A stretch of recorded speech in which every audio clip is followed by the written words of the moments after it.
क्या आप चाहते हैं कि भगवान जी आपकी मदद करें? तो आपको, हम सबको ऐसा क्या करना चाहिए कि भगवान जी हमारी मदद करें? आइए जानते हैं।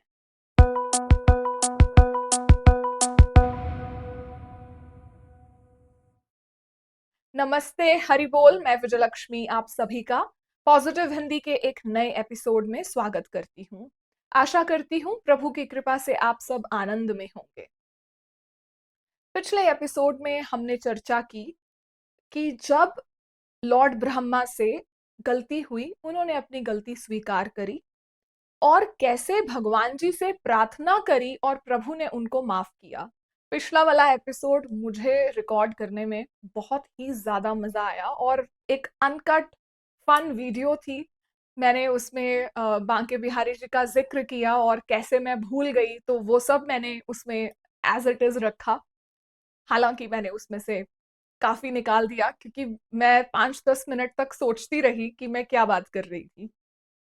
तो मैं आशा करती हूँ कि आपने उसको खूब एंजॉय किया होगा। पर्सनली मैंने उसे फिल्म करने में बहुत एंजॉय किया। मतलब मैं जितना डे बाय डे और भी ज्यादा, क्योंकि अब क्या होता है जब मैं कोई भी कथा पढ़ती हूँ, of course credit goes to हमारे श्रीमद् भागवतम, भगवत गीता, जितने भी हमारे प्यारे ग्रंथ हैं। तो जब मैं कोई भी कथा पढ़ती हूँ, पहले क्या होता था, मैं सिर्फ अपने तक रखती थी जो भी मैं पढ़ती थी। बट अब जैसे जैसे मेरे को पता है कि मुझे अपने पॉडकास्ट में ये बात करनी है, क्योंकि वाई नॉट। अब देखो कितने सारे लोग कितना कुछ बनाते हैं और डाल देते हैं, उनको रोकने वाला कोई नहीं है। और मैंने एक चीज नोट की है कि जो लोग भगवान जी में नहीं मानते ना, वो ढूंढ लेते हैं। हालांकि मैं बहुत ज्यादा पॉपुलर नहीं हूँ, और वो अब मुझे भी ढूंढ लेते हैं और नेगेटिव कृष्ण जी के बारे में लिखते हैं। खैर, मुझे उस सब से फर्क नहीं पड़ता। हाँ, गुस्सा आता है कि भगवान जी के बारे में उनको तो छोड़ दो। तो लोग तो भगवान जी से भी खुश नहीं हैं। आज के एपिसोड में मैं बात करूंगी कि कैसे भगवान जी के जो फ्रेंड्स थे, मैं उनका नाम देख लेती हूँ क्योंकि मुझे नाम याद नहीं रहते। उनका नाम था श्रीधाम, सुबल एंड स्तोक कृष्ण। उन्होंने एक दिन क्या किया, कृष्ण जी और बलराम जी के पास गए, वो उनके दोस्त, और कहने लगे, बड़ा विनम्र निवेदन करने लगे, कहने लगे कि आप दोनों भाई जो हैं, बलराम जी और कृष्ण जी, ये सर्वशक्तिमान हैं और यू आर ग्रेट पर्सनालिटीज। आपसे मेरा, हम सबका, तीनों जो उनके फ्रेंड्स थे, उन्होंने बोला, हम सबका एक निवेदन है प्रभु कि आप यहाँ पर ही पास में, अब स्टोरी का एक बारी मैं आपको अ, वो बता देती हूँ। पिछले एपिसोड में उसी चर्चा को हम आगे ले रहे हैं, starting from Shri Krishna Janmashtami special episode. उसके बाद पूतना वध देखा, तृणावर्त वध की बारे में बात की, नलकुबेर मणि ग्रीव जी की लिबरेशन के बारे में बात की, उसके बाद फल वाली अम्मा के बारे में बात की कि कैसे प्रभु ने उनको सब कुछ दिया, स्पिरिचुअल एक प्लेटफॉर्म पर उन्हें अपनी मदर का उन्होंने पोस्ट दी। और उसके बाद हमने ब्रह्मा जी आ गए, बकासुर वत्सासुर आए, उसके बाद आघासुर आ गया। और ये सब जब क्रीड़ा प्रभु की देख रहे थे ब्रह्मा जी, तो उन्होंने एक शरारत कर दी प्रभु के साथ, उनके फ्रेंड्स को, ग्वालों को और गैया को, सबको छुपा दिया। 1 साल तक उन्होंने देखा कि कुछ नहीं, प्रभु ने इसके बारे में रिएक्ट किया। तो जब उन्होंने पलट कर देखा with in a moment, and then he saw कि कृष्ण जी ने अपने आप को एक्सपैंड कर रखा है, अपने रूप बना रखे हैं, अब दोस्त भी बन गए, ग्वाले भी बन गए, गैया भी बन गए, बछड़े भी बन गए, और किसी को कानो कान खबर नहीं है। फिर उनको अपनी गलती का रियलाइजेशन हुआ कि मैंने प्रभु को ट्रबल किया। और वो एपिसोड में देखा, जैसा कि मैंने बताया कि मुझे वो फिल्म करने में बहुत मजा आया, मैंने उसको अनकट रखा है। और ये वाले एपिसोड में हम बात करेंगे धेनुकासुर वध की। और देखिए, मैं चाहती हूँ कि हम अपने शास्त्रों में लिखी हुई कहानियां और प्रभु की लीलाएं कभी भी पढ़ सकते हैं, कोई रोक टोक नहीं है, कोई टैक्स भी नहीं लगता पढ़ने पर।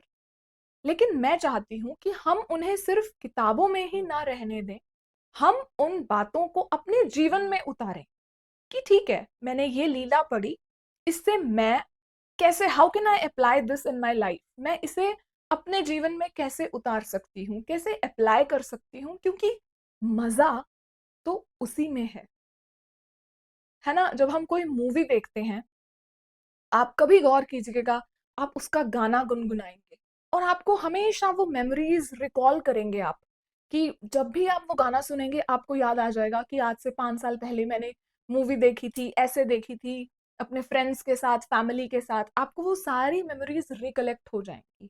तो जब हमारे शास्त्रों की बात आती है, हम पीछे क्यों हट जाते हैं? हम अपने शास्त्रों में लिखी हुई लीलाओं को अपने जीवन में क्यों नहीं उतारते?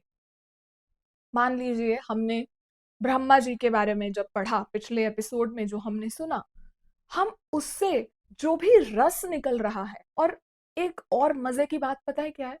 जितनी बारी भी हम वो सुनेंगे, आप खुद नोट करिएगा, जितनी बार भी आप उसे सुनेंगे ऑन रिपीट, आपको हमेशा एक डिफरेंट मीनिंग, एक नई बात पता चलेगी। पता चलेगी कि नहीं, आप मुझे कमेंट्स में बताइएगा कि क्या आपके साथ भी ऐसा होता है? कोई लीला को जब आप बार बार पढ़ते हैं तो आपको डिफरेंट मीनिंग्स उसके हर बारी समझ में आते हैं, एक नई सीख मिलती है आपको उससे। तो कमेंट्स में मैं उत्सुक हूं पढ़ने के लिए आपका उत्तर। तो ऐसे ही कृष्ण जी की लीलाओं को भी हमें अपने जीवन में उतार लेना चाहिए, उनसे सीखना चाहिए, अपने एवरीडे यूज में उसे लेकर आना चाहिए। जैसे कि प्रभु के जो मित्र थे, उन्होंने बोला, प्रभु आप सर्वव्यापी हैं, सर्वशक्तिशाली हैं, हमें ना आपकी मदद चाहिए।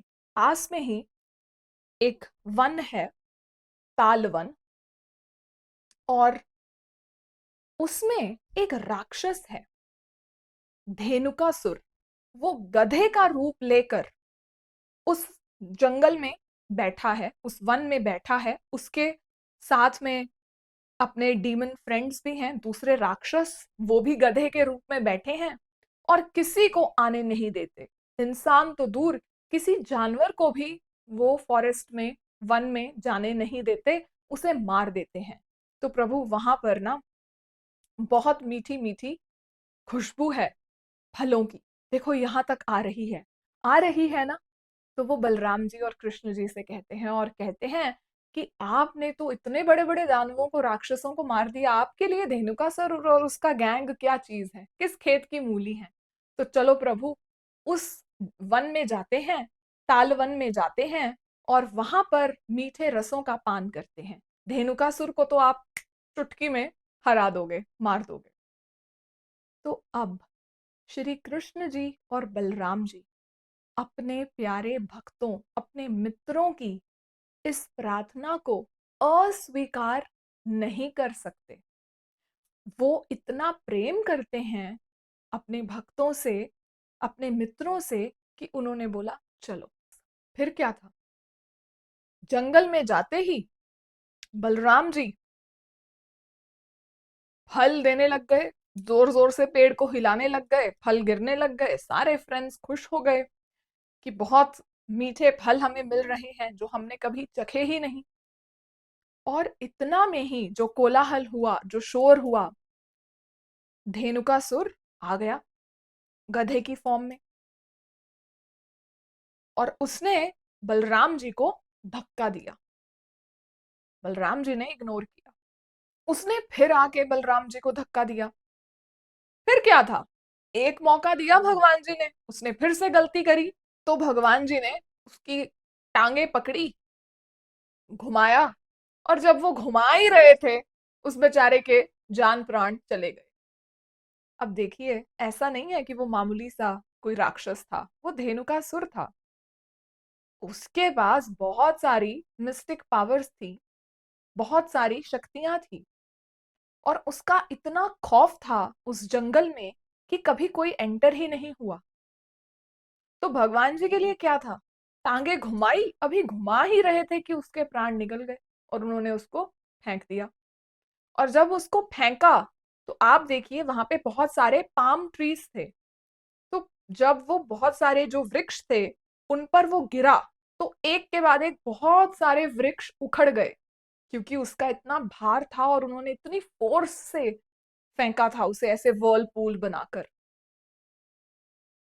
तो इतने शक्तिशाली हैं भगवान। फिर क्या था, धेनुकासुर के जो और फ्रेंड्स थे वो भी दे शोड अप और उन्होंने पंगा लेने की कोशिश की प्रभु से। तो बलराम जी और कृष्ण जी दोनों ने सेम चीज रिपीट की जो उन्होंने धेनुकासुर के साथ की थी। उसकी टांगे घुमाई, फेंक दिया और श्वास प्राण चले गए राक्षसों के। अब इससे हमने क्या सीखा, आप मुझे बताइएगा कि आपने इससे क्या सीखा। मैंने इससे ये सीखा कि दो चीजें। पहली चीज, लाइफ में कोई भी प्रॉब्लम हो तो what we have to do, reach out. क्या करना है, भगवान जी के पास चले जाना है। प्रभु, संकट है, संकट छोड़ो। कोई इच्छा भी हो, भगवान जी के चरण पकड़ लो, बोलो प्रभु ऐसा चाहती हूँ। मैनिफेस्टेशन, यूनिवर्स में बिलीव और ये सब जो आजकल लॉ ऑफ अट्रैक्शन, ये सब जो चीजें चल रही हैं, हम डायरेक्टली बोलने में ना शर्म करते हैं। जब हम ऐसा बोलते हैं ना कि हमने मैनिफेस्ट किया, तो हम एक प्राउड मोमेंट ले लेते हैं। और जब हम ऐसा बोलते हैं ना कि मैंने भगवान जी से प्रे की और प्रभु ने ऐसा किया, तो हमें शर्म आती है। ये ऐसा मैंने नोट किया है हमारे सोसाइटी में। जब कोई लोग ये बोलते हैं कि जैसा मैं चाहती थी वैसा हुआ, तो वो ऐसा बोलने में शर्म करते हैं कि मैंने प्रभु से ऐसा प्रे किया था और देखो हो गया। But they take pride in saying कि मैनिफेस्ट किया था, देखो हो गया। तो वो पत्ता भी नहीं हिलता प्रभु की मर्जी के बिना। तो वो मैनिफेस्टेशन भी आपकी किसने पूरी की, भगवान जी ने। तो हमें क्या करना है, उनको रीच आउट करना है। ये सीखी हमने पहली चीज। दूसरी चीज, there is nothing which is impossible. जिस वन में कभी कोई एंटर तक नहीं हुआ, वहां पे इतने राक्षस थे, धेनुकासुर और उसके दोस्त। भगवान जी ने तो क्षण भर में कर दिया। He made the impossible possible. तो जब हमारे साथ भगवान जी हैं, हमारे लिए कुछ भी इम्पॉसिबल नहीं है। मैं ऐसा 100% मानती हूँ। आप मानते हैं या नहीं? आई होप इस वीडियो के बाद आप भी मानने लगे कि ये सब जो लीलाएं हैं। अच्छा, इससे एक बड़ी अच्छी मुझे बात पता चली। एक किसी ने मेरे वीडियो पर कमेंट किया और कहा कि Krishna is just a charismatic personality, he is not God. अरे भाई, तुमसे पूछा किसने? मेक योर ओन चैनल और उसमें उसमें बोलो आपकी जो भी आप मानते हो। आप मेरी वीडियो पर ऐसा कर रहे हो कि भगवान जी नहीं है कृष्ण जी, तो sorry brother, you are wasting your time. Positive Hindi की और पॉजिटिव जो इंग्लिश में है उसकी वीडियोस देखो। और मेरा यही प्रयास है कि जो भी ग्रंथों में लिखी हुई हमारी बातें हैं वो आज के जीवन में भी होती हैं। और हमें ये प्रूफ मिल रहा है कि भगवान जी हैं। तो क्वेश्चन मार्क और डाउट का तो सवाल ही नहीं है। देखिए, पढ़ाई लिखाई हमने भी करी है, 3 मास्टर डिग्रीज हैं, घर में सब पढ़े लिखे हैं। प्रभु की कृपा से हम सब किताबी ज्ञान रखते हैं। ये जितनी भी ग्रंथ पीछे दिख रहे हैं, इससे 5 गुना ज्यादा तो मटीरियलिस्टिक जो हमने पढ़ाई करी है वो भी है। तो हम जानते हैं, अपनी छोटी बुद्धि हो फिर भी, कि क्या प्रभु सच में हैं या नहीं।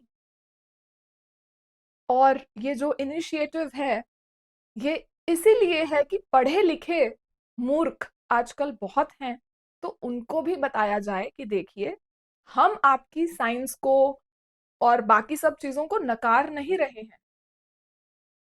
हम आपको बता रहे हैं the source of it all. उनसे मिलवाने का एक छोटा सा प्रयास कर रहे हैं। तो आशा करती हूँ आपने इस वीडियो को एंजॉय किया होगा। भगवान जी हर जगह होते हैं, हर जगह हमें सुनते हैं, हमारी रक्षा करते हैं, हमारे साथ रहते हैं। मैं आशा करती हूँ कि हम सब श्री कृष्ण के प्रेम में और भी रंग जाएं, उनकी लीलाओं में खो जाएं, डूब जाएं और प्रभु हम सब की रक्षा करें। मैं मिलती हूँ आपसे अगले मंगलवार को यहीं YouTube और Spotify पर। तब तक के लिए कीप ऑन चैंटिंग हरे कृष्ण कृष्ण कृष्ण हरे हरे, हरे राम राम राम हरे हरे। मैं विजयलक्ष्मी आपसे आज्ञा लेती हूँ। नमस्ते, हरि बोल, राधे राधे।